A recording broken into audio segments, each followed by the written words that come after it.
Me cupo presentar una ponencia que está esperando el turno de publicación sobre el idioma guaraní durante la Guerra de la Triple Alianza, y que era diferente a las ponencias usuales porque incorporamos también cómo se utilizaba el guaraní en los ejércitos de la Alianza, a sabiendas de que el guaraní es un idioma extendido en toda la región. No era pensable que en la Argentina, en el Brasil, incluso en el Uruguay, no hubiera guaraní hablantes. Un resumen de esa ponencia fue parte de un ejercicio que hicimos con David y Aleano, y en el 2020 publicamos un artículo con ese mismo nombre en el diario La Nación, que fue tapa del Dominical, y estaba escrito en castellano y en guaraní ese mismo artículo. Para mí fue una experiencia aleccionadora sobre las posibilidades que tiene el guaraní de convertirse en una lengua que se utilice en el campo académico, en la publicación de artículos. Yo no soy guaraní hablante, desafortunadamente soy de la generación mutilada en el uso del guaraní, y mi acercamiento se dio precisamente por eso, porque al revisar los archivos de la historia de la educación paraguaya, me llamó mucho la atención una serie de informes de inicios del siglo XX, donde las maestras reiteradamente culpan del bajo rendimiento de sus estudiantes al idioma guaraní. Ese fue el punto de partida que me llevó después a investigar una serie de tiempo más larga, que comienza en la colonia y finaliza con la oficialización del guaraní en 1992. Ese es el origen de estas reflexiones que quiero compartir con ustedes en la mañana de hoy, y que la generosidad del profesor Galeano me permite que así sea. El guaraní, no necesito ya reiterar cosas que son sabidas, pero esta lengua estaba extendida en buena parte del sur del continente americano. Prescindiendo de las investigaciones de historia lingüística, me quedo con un testimonio de un viajero italiano del siglo XVII que decía que para cruzar América había que conocer 3 lenguas: el náhuatl, que es el idioma que hacía la misma función que hizo el guaraní en el sur, en México y Centroamérica; el aymara y el guaraní. Y este uso del guaraní como una lengua extendida y una lengua puente entre pueblos de distinta habla, de distinto lenguaje, de distintos idiomas, incluso aparece en las actas del Cabildo de Santa Fe. Hay un acta del Cabildo de Santa Fe en que es más o menos del año 1590, 1600, casi llegando a 1600, reunido el Cabildo recibe a un cacique charrúa que viene del Uruguay, y los cabildantes de Santa Fe y este cacique se comunican en guaraní. Esto está en las actas del archivo de la ciudad de Santa Fe, y ejemplifica muy bien este carácter de lengua puente que tenía el guaraní y que tuvo durante buena parte del periodo colonial. Ahora, ¿cómo se incorpora el guaraní a la educación en el periodo colonial? Si nosotros entendemos por educación únicamente la escolarización, vamos a decir que el guaraní fue rechazado. Hay un informe muy duro hacia fines de la colonia del gobernador Lázaro de Rivera, donde dice que a pesar de todos los intentos que se hacen para sustituir la lengua indígena, esta sigue perviviendo y que los esfuerzos han sido en vano. Pero este es el camino de la escuela. El otro camino educativo del guaraní fue el camino de la evangelización y de la misionalización. En ese campo sí funcionó el idioma guaraní. ¿Por qué? Porque desde el sínodo de 1602 se tomó la decisión de traducir el catecismo a la lengua guaraní. ¿Por qué en 1602? Porque ocurre como consecuencia de la decisión del papado y del imperio de hacer llegar el mensaje del recientemente finalizado, bueno, recientemente no, de unos cuantos años atrás, del finalizado Concilio de Trento. El Concilio de Trento fue una serie de deliberaciones de la Iglesia Católica donde se estableció lo que llamamos la Iglesia Tridentina, por eso el nombre de Trento, y este catecismo, esta doctrina de la Iglesia de Trento llegó hasta el Concilio Vaticano II. Y lo que se hizo con los sínodos provinciales americanos es tomar la decisión de traducir las conclusiones del sínodo de Trento, las líneas doctrinarias y las líneas teológicas fundamentales a las lenguas indígenas. Acá vamos a notar otro elemento importante, y es que en España en aquel momento gobernaba la Casa de Austria. La Casa de Austria se caracterizó por intentar una sustitución progresiva de las lenguas americanas, no una sustitución dramática y cortante. Y eso explica por qué los jesuitas en particular prepararon tantos trabajos sobre las lenguas indígenas. A nosotros nos son conocidos los trabajos de Ruiz de Montoya, pero la verdad es que los jesuitas hicieron tesoro de la lengua en Centroamérica, México, en el Perú, o sea, en las lenguas andinas, y también en el Cono Sur. Entonces vamos a dividir el hecho educativo en dos: el hecho escolar educativo y el hecho misional educativo. Y en el hecho misional educativo, la lengua indígena fue una de las herramientas de la conquista y también de la reducción religiosa. Mientras que en la escuela de primeras letras era un elemento que tenía que ser erradicado. Esto ocasionó muchísimos choques entre las autoridades hispánicas. Los funcionarios de la burocracia española o hispánica en América querían que se supriman rápido las lenguas indígenas, porque ellos, o si no, tenían que elaborar el documento en castellano, contratar un lenguaraz o traductor para, por ejemplo, los juicios. Eso en el caso, sacando o dejando de lado el caso donde desde las cartas, desde las propias reducciones, se enviaban cartas en el idioma originario a las autoridades hispánicas, cartas que están rescatadas hoy en un sitio en internet que se pueden mirar en varias lenguas indígenas. Pero sacando ese aspecto, dejando de lado ese aspecto, la generalidad del tiempo es esta: que los funcionarios de la burocracia querían o chocaban contra las autoridades eclesiásticas por el uso del guaraní. Por otro lado, dentro del propio clero había también una polémica. Las conclusiones del sínodo de 1602 se habían perdido en un momento dado y los jesuitas las recordaban solamente de memoria. Esto ocasionó un choque teológico con Fray Bernardino de Cárdenas, a quien recordamos como el primer comunero, o la primera revolución comunera. Un choque teológico, porque Fray Bernardino de Cárdenas decía que el guaraní era un idioma que transmitía herejías, que no podía captar en esencia la teología católica. Entonces, nosotros podemos ver que la trayectoria del guaraní en la historia no es una trayectoria uniforme, sino que hay crisis, hay tensiones, hay una línea dominante, pero no es una línea que se impone en todos los campos todo el tiempo. El caso es que para fines del siglo XVIII el guaraní ya se hablaba como lo hablamos hoy, era la lengua mayoritaria de la provincia del Paraguay, y estos choques eran una constante. Había, aparte de las escuelas, había 21 pueblos de indios donde la educación de todos modos no se hacía en guaraní.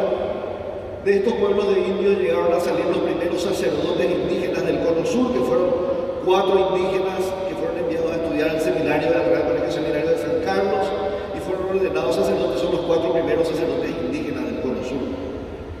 Pero obviamente fueron evangelizados en lengua guaraní. Una cosa sorprendente de los archivos hoy es la cantidad de documentos de origen guaraní que tenemos rescatados hoy de aquella época. Es muy impactante, es muy impresionante. Entonces tenemos una bifurcación del sistema educativo. El sistema educativo escolar y el sistema educativo religioso o misional.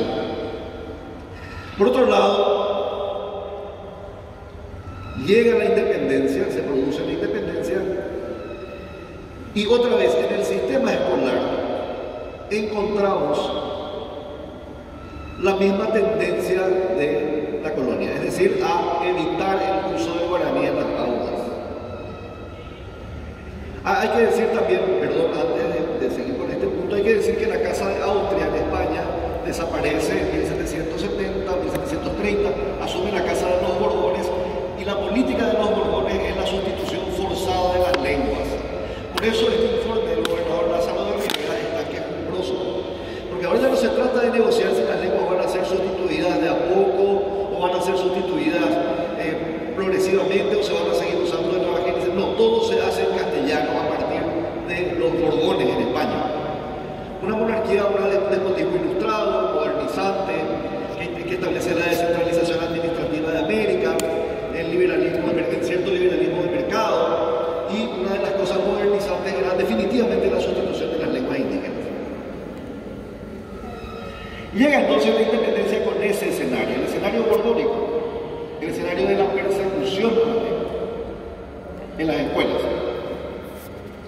Pero otra vez hay una realidad, y es que los curas se ven obligados a traducir la homilía al guaraní para ser entendidos. Y también los bandos, aquí no había imprenta, entonces los bandos se hacían a mano, llevaban un pregonero cuando se trataba de Asunción, y en los pueblos leía el jefe político, y el jefe político leía el bando en castellano y explicaba el bando en guaraní. Una cosa muy interesante, hay un documento del Archivo Nacional que es apócrifo, no tiene firma y está incompleto, pero es muy interesante el documento porque es una discusión sobre que Francia es el único que puede autorizar el uso del idioma guaraní en las homilías.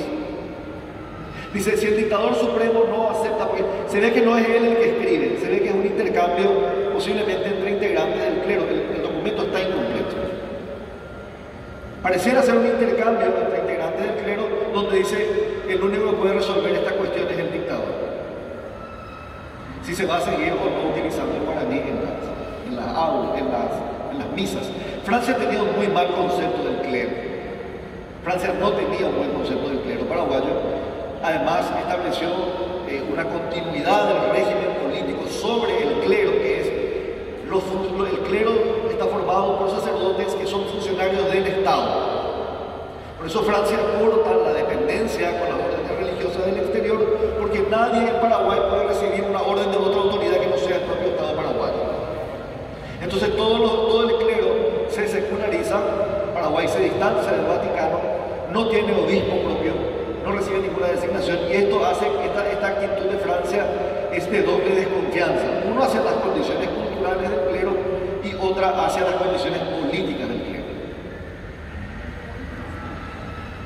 Ahora, al momento de la independencia, ustedes recordarán que se emitió una famosa instrucción para maestros de primeras letras, que es una copia de una serie de instrucciones hechas por unos jesuitas, donde también se habla de la sustitución de la lengua, y esa instrucción, aunque no se usó del todo igual en todo el tiempo, siguió vigente en aquel momento. Estamos hablando siempre de la escuela. No hay registros en los archivos, no encontramos todavía, siempre digo yo, no encontramos, porque el Archivo Nacional tiene 3,5 millones de documentos y no sabemos qué vamos a encontrar todavía allí. Pero no hay registro de una persecución tan abierta como después vemos en otros casos, por ejemplo el uso de azote, el uso de palmetas de castigo, eso no se ve. Deducimos porque, por ejemplo, en la lista de bienes de la Escuela de Asunción dice hay un azotito para pegar a los alumnos. Pero no tenemos así un registro como si es de la época de López. Entonces, llega la época de López y esta misma tensión va a seguir entre la necesidad de hablar en guaraní y la necesidad de mostrarse como un país moderno. Cuando uno lee El Eco del Paraguay, que es el diario que viene después del Paraguayo Independiente, el periódico que viene después del Paraguayo Independiente, en El Eco del Paraguay dice, todavía hay algunos pocos lugares donde se habla con respecto respecto al guaraní. Pero dice, en poco tiempo seguirá siendo una lengua oral. Y es muy interesante lo que pasa. Hace poco llegó a mis manos, pude comprar un libro, que son las lecciones de la Escuela de Derecho que creó Juan Andrés Gelli. Juan Andrés Gelli estuvo fuera del Paraguay durante la época de Francia, vuelve al Paraguay en la época de Carlos Antonio López, pide permiso para abrir una escuela de Derecho Civil porque esa era su especialidad, Derecho Civil y Político. Cuando llegó a mis manos, de Europa compramos un libro que son las lecciones de esa escuela. Y en una parte muy interesante, es el único documento que conocemos así, dice que el guaraní no permite la civilización con el mundo, pero es el vehículo de la identidad nacional. Esto no habíamos visto en ningún otro documento hasta ese momento. Y entonces no resuelve el libro el dilema. Porque por un lado dice, este es el elemento que le da identidad al pueblo, a la nación paraguaya, pero es un elemento que interfiere con el saber moderno. Esa es la tesis posiblemente más extendida acerca del idioma guaraní durante mucho tiempo. Pero encontrar en un documento de época, en un libro así, están lecciones sobre derecho civil, lecciones de derecho político, qué hace un gestor tribunalicio, qué hace un juez, con todas esas orientaciones. Y en una página está esa consideración. Entonces, en la época de Carlos Antonio López sí tenemos testimonio de castigo por uso del guaraní, sobre todo a través de Juan Crisóstomo Centurión, que cuenta que había alumnos que se llamaban fiscales, que eran los que controlaban a los demás, y los que le contaban al profesor cuando le encontraban a alguien hablando en guaraní, y se le azotaba los sábados, que tenía los anillos que los fiscales repartían. Eso creo que es sobradamente conocido, pero también tiene que ser conocido el hecho de que otra vez los curas seguían explicando las homilías en guaraní. Siempre vamos a encontrar esa tensión entre un Paraguay que se quiere mostrar ante el mundo como moderno, por eso incluso aparecen los diarios, o sea, los periódicos. Paraguayo independiente para defender la causa de la independencia. Una vez que Argentina reconoce la independencia, aparece el Eco del Paraguay, el Semanario de Avisos de Conocimientos Útiles, que son periódicos que se envían al exterior para dar cuenta de cómo era el Paraguay moderno. Y después hay otros episodios, ya en la época de Francisco Solano López como presidente, que son bastante ilustrativos y que merecen más investigación. Por ejemplo, en un momento dado, un periódico francés publica una serie de errores sobre el idioma guaraní y Francisco Solano López le ordena a Cándido Vareiro, que entonces estaba en Europa, que corrija estos errores y que le escriba una carta al periódico. Y después, ya durante la guerra, en el Centinela, aparece, por ejemplo, que el guaraní es objeto de estudio por parte de filólogos de todo el mundo, dice así la crónica respecto al guaraní. De hecho, en la guerra hay una especie de pequeño germen de nacionalismo lingüístico, porque se producen los periódicos de guaraní, los periódicos de trinchera, los periódicos de combate son periódicos de guaraní. O sea, se reconoce que ese es el vehículo real de comunicación con el conjunto de la sociedad. Las barreras sociales que habían separado y las barreras físicas, escuelas sí, escuelas no, del resto sí se separan y todo el mundo utiliza el guaraní porque la guerra impone la urgencia de una comunicación eficaz. No encontramos documentos escritos en guaraní, pero está claro en los diarios de época cuál es el sentido del uso. Incluso hay un momento dado en el Cabilloí, creo que es, donde dice que a partir de ahora el guaraní se va a usar normalmente en las escuelas. Que terminada la guerra se acabaron las listas, se acabaron los anillos y todo el mundo va a poder hablar el guaraní en la escuela. Pues obviamente con la derrota de la guerra no sabemos si este proyecto se pudo haber o no consumado, pero es muy interesante estudiar, quizás con mayor detalle, estos elementos que aparecen aislados dentro de la tendencia general, que es dividir los ámbitos donde el guaraní se puede usar y donde no. Pero, insisto, hay que estudiar con más detenimiento, no quisiera arriesgar una conclusión sobre ese particular, pero tengo suficientes elementos todavía para entender qué es lo que pasa en ese momento. Después de la guerra se renueva la prohibición de uso del guaraní en el decreto del 7 de marzo de 1870, el decreto de reorganización de escuelas, prohíbe el uso del guaraní. Ayer leía la memoria del Colegio Nacional de la Capital de 1878-79, donde dice que hay un problema porque los alumnos que vienen son casi todos guaraní hablantes. Las disposiciones del Colegio Nacional también prohíben el uso del guaraní. Las disposiciones de la universidad, si bien no dicen se prohíbe el guaraní, dicen las clases son solamente en castellano, por lo cual se subentiende que el guaraní está excluido de las aulas. Y aparece esta serie de informes que les estoy comentando, pero hay en particular un informe, que es el primer informe de la educación común en el Paraguay, se llama, que fue escrito por el supervisor Atanasio Riera, inspector general de escuelas. Es un informe durísimo contra el guaraní. Durísimo. Hay en línea con otros referentes de la élite, hasta el propio Fidel Maíz en un momento dice que era un gran guaraní hablante, dice que es una rémora para el progreso. Y sin embargo, cuando llegue el momento del centenario de la independencia nacional, vamos a encontrar otra vez en el álbum, en uno de los álbumes, fueron 3, en uno de los álbumes del centenario se dice que este es el elemento de la identidad nacional y va a seguir vigente en su oralidad, pero vamos a erradicarlo del sistema educativo y del mundo de la ciencia. O sea, la historia, hago un paréntesis, nos permite entender también los procesos sociales relacionados con el guaraní, los procesos epistemológicos relacionados con el guaraní, que se puede comprender y no gracias al guaraní. ¿Cuáles son los elementos racistas y etnicistas o etnocéntricos del español con respecto al guaraní? Estas claves nos dan la historia. Obviamente la historia es complementada con las otras disciplinas, ¿no? La historia no trabaja sola. Lo más propio sería decir, esto nos da unas ciencias históricas.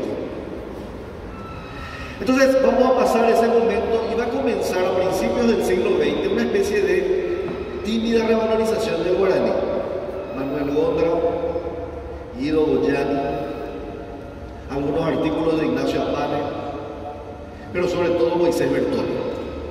Cuando Moisés Bertoni elabora su famoso Civilización guaraní, ocurre una nueva mirada sobre el guaraní y comienza a surgir la literatura en guaraní escrita. Comienza la tarea de Rosica, particularmente, aunque no es el único. Encontramos en un archivo una carta escrita a máquina, una especie de boletín de noticias, pero noticias pequeñas. Estoy hablando de Paraguay a principios del siglo XX, las noticias son bastante, entre comillas, comunitarias, de limpio, escrito en guaraní, la máquina de escribir. Eso tiene en su colección Javier Llull, el periodista. Entonces comienza este movimiento de escritura. En los periódicos aparecen cartas en guaraní escritas por algunas personas, no profesores, no académicos, sino personas como ustedes, como yo, que están en su día a día escribiendo cosas. Y después, esto sin embargo no llega a la escuela. Incluso Ramón Indalecio Cardoso, que para la reforma educativa de 1922 ideó un sujeto de la reforma llamado el niño guaraní, que era una especie de constructo teórico basado en la psicología, en los aportes de Bertoni, en las mediciones de peso y talla. Cardoso fue el primero que hizo en las escuelas mediciones de peso y talla de estudiantes. Hace una especie de sujeto tipo de la reforma, es el niño guaraní. Sin embargo, ese niño guaraní no es guaraní hablante, por ejemplo. O sea, la escuela sigue siendo resistente a la incorporación del idioma guaraní y sigue habiendo quejas sobre el uso del guaraní en las familias. Hay una circular inclusive que encontré en la escuela Pedro Aguilera de Itacurubí, una circular de Cardoso enviada a todos los docentes donde le dice: se abstendrán de hablar el idioma guaraní en la escuela, pero también fuera de ella, le dicen los docentes. O sea, la escuela sigue siendo el lugar de resistencia al uso del guaraní, hasta que a comienzos de los años 50 comienzan tímidamente a explorarse las posibilidades del guaraní en el Colegio Nacional. Es el primer lugar donde van a aparecer las primeras cátedras de guaraní. Y en ese momento también, cuando se va a producir la reforma del 57, uno de los informes de la reforma dice: es raro que nadie hasta hoy haya estudiado que la gran causa del fracaso escolar en el Paraguay es que la mayor parte de las clases son en un idioma que es extranjero para la mayoría de los niños. Y entonces en 1961, que no debe ser el primer informe, pero es el primero que tengo documentado, Hay un informe de la Cooperación de los Estados Unidos que tiene conclusiones que confirman esto. 6 de cada 10 niños dejaban la escuela por razones idiomáticas. 4 de cada 10 niños declaraban que no entendían lo que pasaba, lo que se decía en el aula. Y se preguntaba el propio informe, ¿cómo puede ser que un niño que hasta los 5 años habló un idioma, en 3 meses se vea obligado a aprender otro para rendir el primer examen? Y cuando rinde el primer examen y no es en ese idioma nuevo, se aplaza. O sea, le aplazan por ser quien es. Y comienza esa serie de argumentos a desarrollarse. Llega un congreso hacia los años 70 donde se recomienda entrar con el guaraní en las aulas oralmente. Y después, ya en el 74, comienzan los primeros planes más o menos estructurados y sistemáticos del uso del idioma guaraní en el aula, ya con orientaciones para los maestros.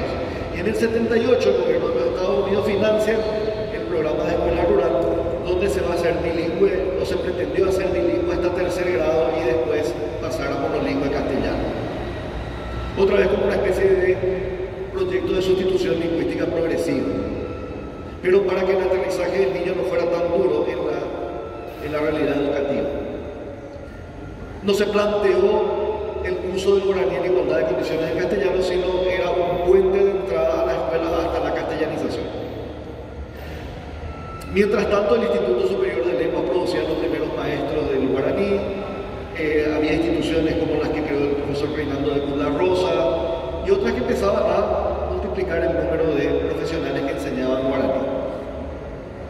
Y bueno, y después llega primero a declarar el guaraní como lengua nacional con la Constitución del 67 y lengua oficial ya 25 años después con la Constitución de 1998. Pero esa ya es una historia que cuentan ustedes porque son los protagonistas de este momento.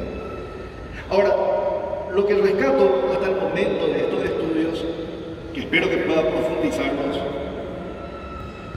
es que no es sencillo desmontar las creencias culturales con respecto a un idioma al cual se le inferiorizó. No es que el idioma no hay idiomas inferiores ni superiores. La riqueza de un idioma tiene que ver con el contacto de esa sociedad con fenómenos de un tipo o de otro. Si una sociedad no está expuesta a la palabra computadora, una de dos, o inventa una palabra o no la va a tener nunca. Si una sociedad no está expuesta al uso del guaraní, el uso de cualquier idioma a un determinado fenómeno, no tiene palabras para expresar ese fenómeno. Pero eso no es un síntoma de inferioridad de la lengua, eso es un síntoma de que es una sociedad diferente con vivencias y pautas diferentes. Y si vive y crea, y es una función social crear, porque un idioma vivo es un idioma que se ajusta a las condiciones del tiempo. Un caso de lengua obligada a ajustarse que todo el mundo conoce aquí seguramente es el caso del hebreo. El hebreo es un idioma bíblico. El hebreo bíblico tiene algo así como 3.000 o 5.000, 7.000 palabras tiene el hebreo bíblico. Cuando la Universidad de Jerusalén se creó, el Estado de Israel no existía todavía, pero un sabio judío, un rabino, de apellido patronímico Ben Yehuda, comenzó un proyecto de actualización del hebreo. Ahora, la actualización del hebreo, hoy el hebreo tiene 130.000 palabras, es una actualización artificial, porque el hebreo que se hablaba era el hebreo bíblico que se hablaba en Europa del Este. Y los europeos además no hablaban el hebreo bíblico únicamente en los rituales, porque en el día a día hablaban un dialecto, una mezcla de hebreo con alemán que se llama Yiddish. Y para que el hebreo se imponga en Israel, cuando después de la Segunda Guerra Mundial llegan los judíos de Europa a refugiarse allí después de la guerra y el holocausto, se prohíbe el uso del Yiddish. Y se castiga inclusive con sanciones físicas. Multas, cárceles, proscripciones, prohibición del teatro, para imponer la oficialidad de un idioma como el hebreo, que además se actualizó artificialmente. O sea, no es que los idiomas no puedan reaccionar por una o por otra razón, por el proceso social de una cultura, de una sociedad, o por un proceso político de decisión de qué es lo que se va a hacer. es que las lenguas se actualizan y tienen preeminencia. Entonces, esa es la visión que uno tiene al ver este proceso, al ver cómo la escuela lo recibe, lo incorpora, cómo hay legiones y legiones de niños y de niñas que en el Paraguay se aplazan masivamente por no entender el idioma en el cual se desarrollan las clases, y porque el sistema educativo se negaba y de esa manera desprestigiaba también a la lengua. Entonces, hoy quizás esta explicación, o quizás esta historia tenga que ser revisada desde ese lugar y no tanto desde un recuento cronológico, porque hoy estamos en un encuentro, en un congreso, debatiendo modalidades, métodos, didácticas. Algunos debates están, no digo que hayan sido superados, pero forman parte de una masa mayor de debates. Hay mucho por avanzar todavía, pero claramente no es la escuela de antes. Ahora, vemos el guaraní más instalado en los medios de comunicación. No es claramente la situación de antes. Lo que la situación de antes nos puede dar pistas para entender procesos que son sociolingüísticos o histórico-lingüísticos, y también, para el caso de la educación, procesos curriculares. Porque el currículum es, en último término, el reflejo de lo que una sociedad quiere para sus estudiantes a través del sistema educativo. El currículum es la materialización del proyecto político-social de la educación en un país. Plasma la filosofía de Estado con respecto a la educación de un país.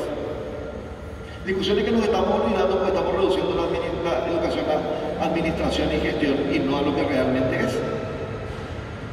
El centro de la transmisión cultural o de la renovación cultural de una sociedad y de un país desde el punto de vista político. Entonces, eso quería